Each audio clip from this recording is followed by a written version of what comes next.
연준은 금리 동결이 금리 인상을 중단하겠다는 뜻이 아니라는 점을 강조했습니다.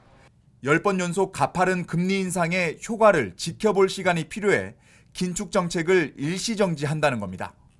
But at this meeting, considering how far and how fast we've moved, we judged it prudent to hold the target range steady to allow the committee to assess additional information and its implications for monetary policy. 연준의 금리 발표보다 더 큰 관심을 끈 건 향후 금리 정책이었습니다.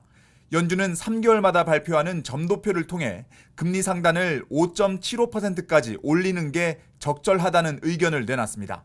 현행 금리 상단인 5.25%보다 0.5%포인트 더 높은 수치입니다. 이에 따라 올해 4번 남은 연준 회의에서 2차례 0.25%포인트씩 금리 인상을 단행할 수 있다는 관측이 나왔습니다. The main issue that we're focused on now is determining the extent of additional policy firming that may be appropriate to return inflation to 2% over time.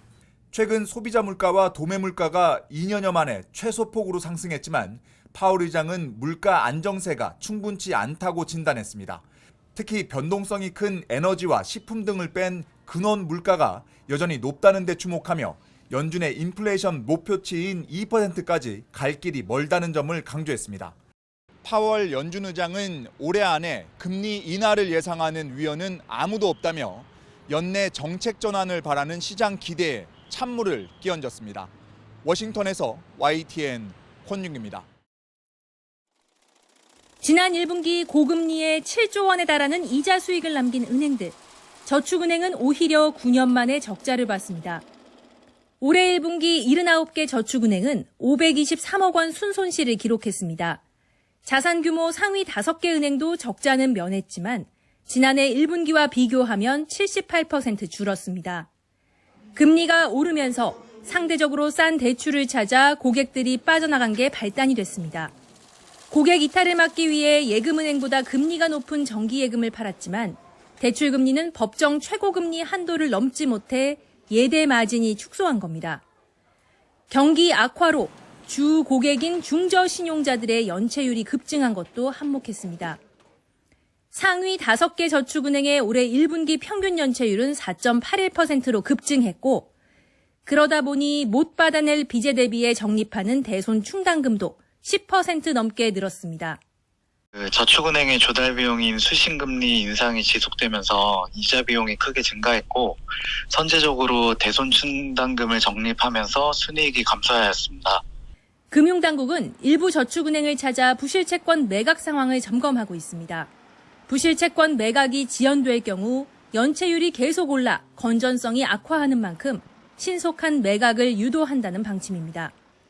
잠재부실 채권의 매각 상각 등이 지금 지연이 되면서 또 이제 전체적으로 인플로우와 아웃플로우가 균형을 안 맞추면서 이제 늘어나는 것도 있어서 사실 다소 조금 더 챙겨봐야 될 금융회사가 있어서 그런 차원에서 지금 검사를 진행 중입니다. 금융당국은 부실채권을 한국자산관리공사 외에 민간 유동화 전문 회사에도 매각할 수 있도록 제도를 손질하고 있습니다. YTN 김지선입니다. 지난달 취업자는 1년 전 같은 달보다 35만 1,000명 증가했습니다. 2달 연속 35만 명 이상 늘어난 것으로 올 들어 취업자 증가폭은 30만에서 40만 명 범위에서 오르내리고 있습니다.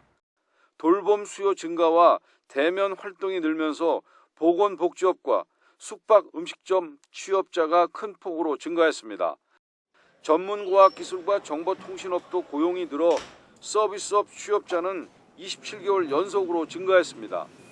반면 제조업은 3만 9천 명 줄며 5개월 연속으로 고용이 뒷걸음질 쳤습니다.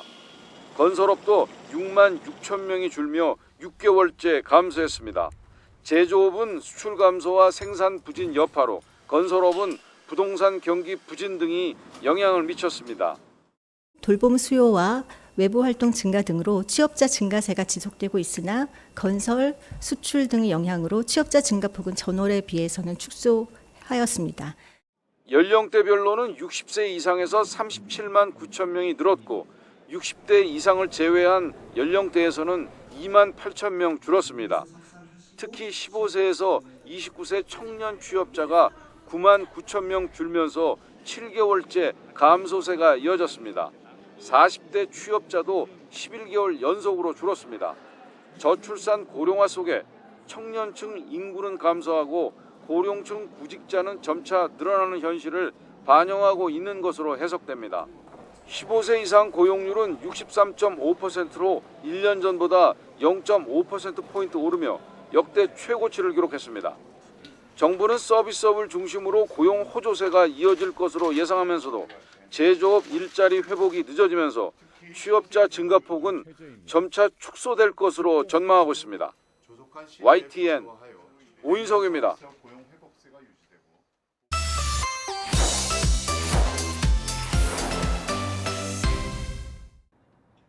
국제원자력기구 IAEA는 후쿠시마 제1원전 오염수 방류에 대한 최종 보고서 발표를 앞두고 있습니다. NHK 등 일본 언론들은 라파엘 그로시 IAEA 사무총장이 다음 달 초 일본을 찾을 것이라고 보도했습니다. 기시다 후미오 총리에게 직접 최종 보고서를 전달하는 방안을 조율하고 있다는 겁니다. 기시다 총리는 IAEA 보고서 내용을 감안해 방류 시기를 최종 판단할 것이라는 관측입니다. 한미일 안보실장 회의 참석차 일본을 방문한 조태용 국가안보실장은 오염수 방류 문제에 대해 국민의 안전과 건강이 최우선이라고 밝혔습니다. 우리 국민의 안전과 건강을 최우선하고 그다음에 객관성과 그다음에 과학적인 어떤 평가를 중심에 놓고 입장을 정하는 것이기 때문에 윤덕민 주일 한국 대사도 오염수 방류는 우리 국민의 안전과 관련된 민감한 문제인 만큼 일본이 한국 국민에게 직접 안전성을 설득하는 자세가 필요하다고 강조했습니다. 하지만 일본은 오히려 오염수 방류 시 일부 일본산 수산물 수입을 즉시 중단할 것이라고 밝힌 홍콩 등에 대해 노골적인 압박 의사를 밝혔습니다. 引き続き香港、マカオ両政府に対し、こうした我が国の立場に基づき、規制の撤廃を求めるとともに、さらなる規制の強化を行わないよう働きかけを強めていく考えであります。 그러나 자국민인 후쿠시마 원전 인근의 어민들조차 방류에 반대한다는 입장을 분명히 하고 있습니다. 일본 정부가 자국 어민들을 설득하는데도 진땀을 흘리는 상황에서 주변국들에 대한 수산물 수입 요구가 설득력을 갖기는 쉽지 않아 보입니다. 도쿄에서 YTN 김세호입니다. 러시아의 미사일 공격을 받은 우크라이나 오데사의 고층 빌딩입니다. 창문은 대부분 깨졌고 까맣게 그을린 내부는 아수라장이 됐습니다. раз, щоб так потужно, ми просто підскочили всі. Вже вийшовши на вулицю, побачили, що скло на машинах, на землі, просто по всьому двору. 러시아의 민간인 공격으로 희생자가 잇따르는 상황에서 도네츠크주에서는 우크라이나 여성 한 명이 극적으로 구조됐습니다. 무너진 건물 잔해에서 겨우 목숨을 구한 겁니다. 우크라이나가 탈환한 또 다른 지역입니다. 파손된 러시아 탱크와 장갑차가 곳곳에서 눈에 띕니다. 러시아 병사들의 시신은 아무렇게나 방치돼 있습니다. Цю техніку розбито ви побачите. Слава Україні! 우크라이나의 반격이 본격화하고 러시아가 강공으로 맞서며 양측의 피해는 갈수록 커지고 있습니다. 우크라이나의 작전이 진전을 보이고 있다고 판단한 북대서양 조약기구 나토는 추가 지원을 논의 중입니다. President Putin realizes he cannot win on the battlefield, but has to negotiate a just peace. 이런 가운데 벨라루스가 러시아에 전술 핵무기를 도입하기 시작했다고 밝히며 우크라이나 주변의 긴장은 더 높아졌습니다. 러시아 핵무기가 해외에 배치되는 건 지난 1996년 이후 27년 만으로 나토는 대응책 마련에 고심하고 있습니다. YTN 이만수입니다. 그리스 앞바다에서 가라앉은 난민선의 출항대 모습입니다. 어선 갑판까지 사람들로 빼곡합니다. 리비아 항구를 떠날 때 750명 안팎이 탄 것으로 추정됩니다. 항해 도중 배가 뒤집히면서 100명 가까운 사람이 목숨을 잃었습니다. Πολύ φοβάμαι ότι θα είναι και μεγαλύτερος, γιατί ήταν μεγάλος ο αριθμός των επιβαινόντων στο σκάφος, πολύ μεγαλύτερος από τη χωρητικότητα που είχε το συγκεκριμένο πλοιάριο. 구조된 난민은 104명, 탑승 인원을 고려하면 실종자는 많게는 500명이 넘을 것으로 보입니다. 목숨을 구한 사람들은 그리스 칼라마타 항에 마련한 임시 쉼터에서 치료받고 있습니다. 저체온증을 호소하는 등 중상자가 적지 않아 희생이 늘어날 가능성이 있습니다. 그리스 해안 경비대는 난민선이 해경 지원을 거절한 뒤 엔진 고장을 일으키면서 참사가 벌어진 것으로 보인다고 밝혔습니다. 최근 그리스의 난민 정책이 강경해지자 이탈리아 직행을 고집하며 무리한 것으로 보입니다. Need of member states to come together and create orderly, safe pathways for people forced to flee and for comprehensive action to save lives at sea and reduce perilous journeys. 리비아에서 이탈리아에 이르는 바닷길은 지난 10년 동안 사망과 실종자가 2만 7천여 명이 이를 정도로 매우 위험합니다.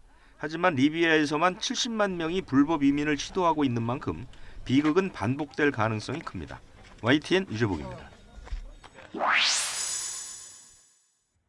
스웨덴 국립박물관에서 두 여성이 손에 묻힌 붉은색 페인트를 작품에 문질렀습니다. 인상주의 거장 클로드 모네가 그린 화가의 지베르니 정원입니다. 작품에 보호 유리막이 있었지만 훼손 여부를 박물관 측은 파악하고 있습니다. 경찰에 체포된 간호사와 간호학교 재학생은 현지 기후단체 소속 활동가들입니다. Situationen är akut. Pandemin var ingenting jämfört med klimatkollapsen. Det som kommer kan vi inte ens föreställa oss. Barn och äldre dör först.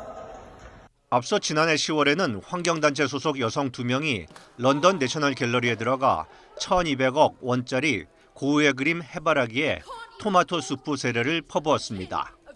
이들은 그림이 생명과 식량, 지구 환경보다 더 소중하냐고 반문했습니다. 이탈리아 로마의 보나파르테 궁전 미술관에선 고흐의 씨 뿌리는 사람의 야채 수프가 뿌려졌고 레오나르도 다빈치 모나리자에도 케이크 그림이 던져졌습니다. 명화 테러 등 과격해진 환경단체 시위에 영국 정부는 지난해 가을 강력한 처벌법을 마련했고 독일 정부는 시위 방식 전환을 촉구했습니다. andere Wege gibt, in denen man seine Meinung auch ausdrücken kann und vielleicht könnte ein bisschen Kreativität nutzen. 하지만 유럽 환경단체들이 우려와 비난에도 지난달 말 출근길 도로 점거 시위를 벌이고 최근 명화 테러를 제기하면서 결국 고립의 길을 걸을 것이란 전망도 나옵니다. YTN 이종수입니다.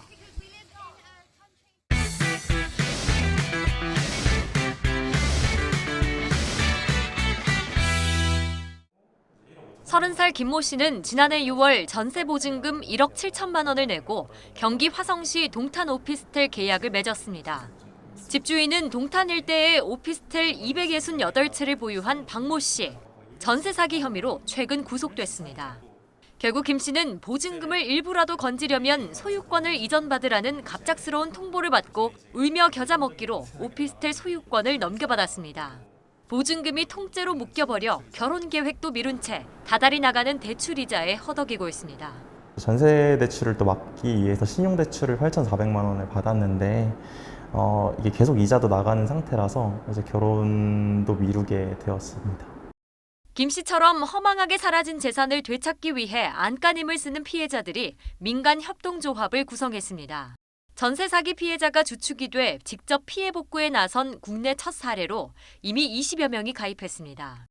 협동조합이 오피스텔 소유권을 넘겨받은 뒤 피해자들과 임대차 계약을 맺고 새로운 세입자가 나타나면 전세 보증금을 피해자에게 돌려주는 방식입니다. 보증금은 시세의 90%로 설정돼 전체 피해 금액에는 못 미치지만 세입자만 구할 수 있으면 피해 복구도 그만큼 빨라집니다. 협동조합을 가입하게 되면은 제가 다음 임차인이 구해지게 되면 이제 전세 보증금을 저에게 이제 돌려주게 돼서 피해 복구가 일부라도 가능하다고 생각을 했고요. 짧지 않은 시간이 걸리긴 하겠지만 임대 사업으로 수익이 나면 조합원들에게 분배해서 남은 피해액도 보전할 계획입니다. 시세 기준의 나머지 한 10% 정도를 출자금으로 저희들이 협동조합에 받습니다. 그러면은 대략 평균 93% 정도의 피해 보상이 이루어집니다. 다만 집주인이 구속되면 협동조합이 부동산 소유권을 이전받는 길이 막히는 등 한계점도 뚜렷합니다. 때문에 협동조합이 하나의 대책으로 정착하려면 공공이 함께 나서야 한다는 목소리가 나옵니다. 피해를 빨리 변제하려면 정부나 지자체에서 낮은 금리로 장기 대출을 해준다거나 지원이 필요한데 이것도 협동조합의 담보물 등이 명확하게 있어야 해서 논의가 필요해 보입니다. 전세 사기 특별법의 실효성을 둘러싸고 의구심이 커지는 가운데 피해자들의 협동조합이 대안으로 자리 잡을 수 있을지 주목됩니다. YTN 황보외경입니다. 서울 동작구를 비롯한 강남 지역에 시간당 100mm가 넘는 물폭탄이 쏟아졌습니다. 불어난 물에 승용차들은 옴짝달싹 못하고 폐냉장고가 도로 위에 둥둥 떠다닙니다. 인명피해까지 발생했지만 지역 주민에게 호우 상황을 알려주는 재난문자는 없었습니다. 현재 호우 관련 재난문자 시스템은 기상청 특보를 바탕으로 지자체나 행정안전부에서 판단해 발령합니다. 따라서 현재 상황보다 무척 늦어지거나 심각성을 인식하지 못해 문자 발송을 하지 않는 경우가 많았습니다. 지역에 대해서 강우 예보를 가장 잘 할 수 있는 건 기상청이기 때문에 기상정보와 같은 원시정보는 기상청에서 빨리 반려를 하고요. 그 다음에는 침수정보와 같이 가공된 정보들은 행정안전부나 지자체에서 발령을 하면. 하지만 올여름부터는 상황이 바뀝니다. 1시간 동안 50mm가 넘는 비가 오거나 3시간 강우량이 90mm를 넘으면 기상청이 직접 재난문자를 발송합니다. 문자 내용도 호우 현황과 함께 레이더 영상을 확인할 수 있는 링크도 함께 제공합니다. 레이더와 지상 기상 관측 장비를 기반으로 극한 호우가 발생했을 시 해당 읍면동에 계신 분들께 기상청에서 직접 알림을 동반한 긴급 재난 문자를 송출하게 됩니다. 예보관이 호우 상황을 보면서 직접 재난 문자를 발송하고 24시간 근무라 사각 시간대도 없습니다. 기상청은 호우 재난 문자를 올여름 수도권부터 시범 운영한 뒤 내년에는 전국으로 확대한다는 계획입니다. 시간당 50mm, 3시간에 90mm의 폭우가 쏟아지면 도심 지역이라도 피해가 발생할 수밖에 없는 조건입니다. 호우 초기에 동네별로 재난 문자를 받아볼 수 있다면 대피하거나 피해를 줄일 수 있는 골든타임을 확보할 수 있습니다. YTN 김민경입니다. 누런 흙탕물이 계단을 타고 쏟아져 내립니다. 건물 천장 군데군데 뚫린 구멍을 통해서도 가는 물줄기가 새어나옵니다. 지난해 8월 폭우로 침수됐던 서울 지하철 7호선 이수역의 모습입니다. 이곳 이수역에는 지난해에도 물막이판 하나가 있었는데요. 시간당 최대 140mm가 넘는 강수량을 버티지 못하고 물에 잠겼습니다. 올해는 하나를 추가로 설치해 80cm 높이까지 차오르는 빗물을 막을 수 있게 됐습니다. 서울교통공사는 이 밖에도 올해 들어 서울 지하철역 330여 곳 출구 대부분에서 물막이판 설치를 마쳤습니다. 역사 안으로 빗물이 유입하는 걸 막아줘 침수를 방지하는 데 가장 효과적이라고 봤기 때문입니다. 그러나 YTN 취재 결과 지하철 2호선 역삼역 6번 출구와 4호선 서울역 10번, 11번 출구 등 물막이판이 아직 없는 곳도 10곳이 넘는 것으로 나타났습니다. 민간 건물이 관리하는 출구라 비용을 들여 물막이판을 설치해달라고 요청하고 받아들여지지 않으면 어쩔 도리가 없다는 게 서울교통공사 측 입장입니다. 그 건물에서 통로를 관리하니까 그쪽에 설치를 해야 되는데 저희가 얘기는 드려놨거든요. 근데 따로 설치를 안 한 것 같아요. 출구 여러 곳을 틀어막더라도 한 곳만 뚫리면 역사 전체가 잠길 수 있다 보니 시민들은 불안할 수밖에 없습니다. 내가 미처 대처하지 못하는 그런 상황이 발생되면 어떻겠느냐 하는 그런 불안감은 있는 거죠. 비용이 좀 들어가더라도 지자체에서 그런 대책을 마련해 주시는 것이 낫지 않겠냐. 지하철역은 재난 상황에서 대피소로 활용될 정도로 공공성이 큰 만큼 관리 주체와 무관하게 물막이판 같은 안전장치는 의무적으로 두도록 해야 한다는 지적이 나옵니다. 지하 역사 같은 경우는 공공재 성격을 띠기 때문에 설치 안 된 부분이 있다면 의무적으로 차주판을 설치할 수 있도록 강제할 필요성도 있겠습니다. 또 하나에 150만 원에서 200만 원쯤 하는 물막이판 설치 비용 일부를 정부와 지자체가 지원하는 방안도 검토할 필요가 있다고 전문가들은 조언합니다. YTN 유서연입니다. 로또 당첨번호 추천업체로 알려진 사이트 화면입니다. 이들은 특정 회차에서 1등과 2등이 모두 자신들이 추천한 번호 조합으로 당첨됐다고 홍보하고 있습니다. 이 사이트의 운영자 29살 A씨 등 5명은 지난 2020년 8월부터 10달 동안 자신들이 추천한 번호로 당첨을 보장한다며 회원가입을 유도했습니다. 이들은 슈퍼컴퓨터로 특수기법을 통해 당첨 번호를 예측한다며 당첨되지 않으면 환불해주겠다고 고객들을 안심시켰습니다. 하지만 슈퍼컴퓨터 분석 기법은 물론 1등이 배출됐다는 것 모두 거짓이었습니다. 특히 더 많은 돈을 내야 1등에 당첨될 수 있다며 속이는 수법으로 피해자를 모았습니다. 이 과정에서 A씨 등은 단체 대화방에서 자신들도 회원인 척하며 피해자들에게 등급을 높여야 당첨 가능성도 올라간다며 꼬드기기도 했습니다. 6개월 안에 1등 당첨을 보장받으려면 500만 원을 내야 한다며 등급 상향 명목으로 돈을 추가로 챙겼습니다. 여기에 속아 돈을 건넨 사람은 모두 17명. 이들이 낸 금액은 1억 3천여만 원에 달합니다. 한 피해자는 혼자 4천만 원이 넘는 돈을 이들에게 전한 것으로 드러났습니다. 물론 약속했던 피해자들의 환불 요청도 응하지 않았습니다. 로또 발행사인 동행복권은 생방송으로 진행하는 추첨 특성상 당첨번호 예측이나 당첨 확률을 높이는 것은 불가능하다고 밝혔습니다. 검찰은 A씨와 영업팀장을 사기 혐의로 구속 기소하고 나머지 공범 3명을 불구속 상태에서 재판에 넘겼습니다. YTN 윤웅성입니다. 지난 10일 충남 당진 문예의 전당에서 성악가 조수미 씨의 콘서트가 열렸습니다. 공연을 감상하고 1층 로비로 나온 관객들, 난데없는 연기와 탄내를 만났습니다. 관객이 놀라서 직원에게 무슨 상황인지 물어봤는데 별일 아니라는 답변이 돌아왔다고 말했습니다.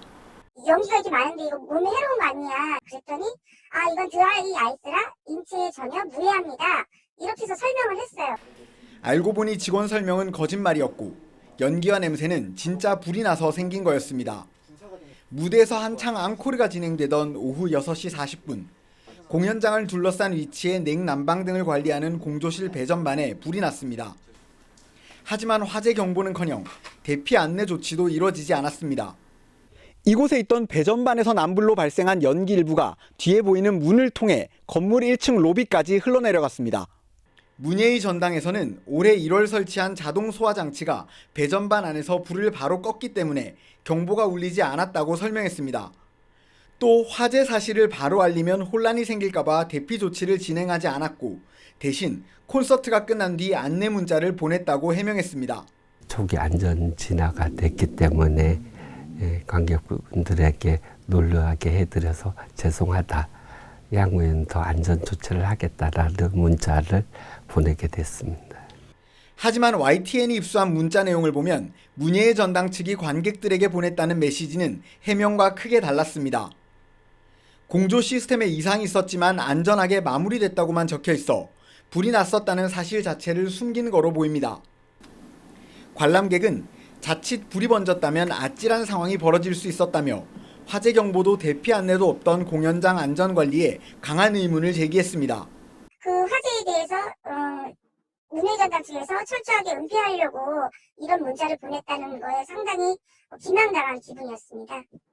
당진 문예의 전당 대공연장은 충남 전체에서 3번째로 큰 공연장입니다. 성악가 조수미 씨의 공연은 매진이었고 1,001석이 모두 빽빽하게 차 있던 상황이었습니다. YTN 양동훈입니다. 지난 2015년 태어나 지리산에 방사된 반달가슴곰 KM53. 국내에서 태어난 53번째 수컷 반달가슴곰이란 의미인데 오삼이라는 별명으로 불렸습니다. 이미 곰이 포화 상태인 지리산 적응에 실패한 오삼이는 툭하면 지리산을 벗어나 문제가 됐습니다. 모두 3차례의 대탈출, 목적지는 지리산에서 90km 떨어진 경북 김천의 수도산이었습니다. 특히 3번째 이동에서는 고속도로에서 버스에 치여 왼쪽 앞다리가 부러지는 사고까지 당했습니다. 결국 국립공원공단은 모니터링 권역을 넓히기로 하고 오삼이를 수도산에 옮겨 방사했습니다. 하지만 덕유산, 가야산, 수도산, 민주지산, 더 나아가 충북 보은군 등지에서도 활동하며 여전히 탐험을 멈추지 않은 탓에 관계기관의 고민이 컸습니다. 특히 오삼이는 작년과 재작년 반달가슴곰이 일으킨 재산 피해 76건 가운데 68%인 52건을 일으켰고 지난달에는 충북 옥천군 한 농가에서 벌통 6개를 부순 뒤 꿀을 먹고 달아나기도 했습니다. 이번에도 오삼이가 경북 상주시 민가와 경작지 인근에 출몰하며 피해가 우려됐습니다. 결국 공단은 마취총을 이용해 포획하려 했는데 이 과정에서 도망치던 오삼이가 계곡에서 쓰러진 채 발견됐습니다. 발견 직후 심폐소생술까지 했지만 결국 숨지고 말았습니다. 민가로의 접근 차단, 이런 부분들이 이제 복합적으로 요소가 이제 작용이 돼서 저희가 이제 포획 작업을 진행을 했던 거죠. 심폐소생을 했음에도 불구하고 최종 이제 깨어나지 못하고 있는. 오삼이가 폐사하면서 야생서식 반달가슴곰은 이제 86마리에서 85마리로 줄었습니다. YTN 박서경입니다. 송태규 씨의 삶의 궤적은 헌혈을 시작하면서 한층 더 짙어졌습니다. 그 처음은 고등학교 교사로 일하던 지난 2001년. 이듬해부터는 헌혈을 위한 건강관리로 철인 3종 경기 트라이애슬론을 시작했습니다. 그렇게 헌혈과 운동 둘 다 20년 넘게 이어오고 있습니다. 목요일 날 헌혈하고 일요일 날 철인대회 나가서 완주하고 오고 그런 것들을 지금까지 쭉 해왔기 때문에 아마 헌혈해서 건강에 문제가 없다는 것을 제가 또 제 가족이 입증하고 있는 거죠. 늘 가지고 다니는 수첩에는 2주에 한 번 헌혈 일정이 꼬박꼬박 적혀 있습니다. 1년에 20번은 꼭 하겠다는 목표로 언젠가 해외여행을 포기한 적도 있습니다. 이런 아버지의 노력이 가정에 스며들어 두 자녀도 성인이 된 뒤부터 함께 헌혈의 집으로 향하기 시작했습니다. 이제 가족들 다 같이 봉사하는 게 쉽지는 않으니까 이렇게 헌혈로 인해서 같이 봉사할 수 있는 기회가 생길 수 있을 것 같아서 이제 저희도 자연스럽게. 심지어 며느리는 아들과 연애할 때부터 헌혈을 시작해 일찌감치 시아버지로부터 100점 만점을 받았습니다. 데이트 코스에 헌혈의 집을 반영을 해가지고 같이 저랑 함께 했었고 저희 가족들이 다 헌혈을 하고 있는 거를 알고 있었기 때문에. 송태규 씨는 교장 선생님으로 정년퇴직해 이제는 헌혈자이자 철인, 또 시인이자 수필가로 인생 2막을 달려나가고 있습니다. 정전되는 당신을 밝히는 스위치, 자작시 헌혈의 식구처럼 앞으로도 우리 주변의 어둠을 밝히겠다고 합니다. 제 목표를 이루기 위해서라도 건강 관리를 잘하고 그러다 보면 헌혈 500회는 이룰 수 있을 것이다. 그런 생각이 들죠. YTN 김민성입니다.